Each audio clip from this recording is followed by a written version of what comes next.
ಲೇ ಅಡುಗೆ ರೆಡಿ ಆಯ್ತಾ? ಹಿಂಗೋ ಹಂಗೆ ಬಂದು ಅಡುಗೆ ರೆಡಿ ಆತಂದ್ರೆ ನಾನೇನು ಮಷಿನ್ ಮಾಡ್ಕೊಂಡಿರೇನ ಮಾಡಾಮಿಡ್ತಾಳೆ ಕರಿ. ಬರೀ ಎರಡು ಒಟ್ಟು ಮಾತಾಡ್ತಿ. ಹಿಂಗೆ ಮಾಡೋದಿದ್ರೆ ನೀನು ನಡೆದು ಬಿಡೋ ನಿಮ್ಮ ಅವ್ವನ ಮನೆಗೆ. ಹಾಂ ಏನಂದ್ರಿ? ನಮ್ಮ ಅವ್ವನ ಮನೆಗೆ ಹೋಗ್ಬೇಕಾ? ಹೋಗೋಕ್ಕಿಂತ ಮುಂಚೆ ನಾ ಹೇಳೋದು ಕೇಳ್ಕೊರಿ. ಏನೈತಿ ಹೇಳ.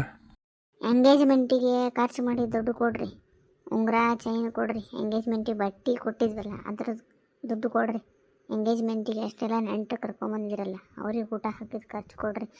ಹಂಗೆ ಮದ್ವೆ ಮಾಡ್ಬೇಕಾದ್ರೆ ಮತ್ತೆ ನಿಮಗೆ ಬಟ್ಟೆ ಕೊಟ್ಟಿದ್ದು, ಬೀಗರು ಊಟ ಹಾಕಿದ್ದು ಎಲ್ಲದು ಬಾಂಡೆ ಇದೆಲ್ಲ ಏನೇನು ಕೊಟ್ಟವಲ್ಲ ಅಷ್ಟು ಖರ್ಚು ಸೇರಿ ಕೊಡ್ರಿ.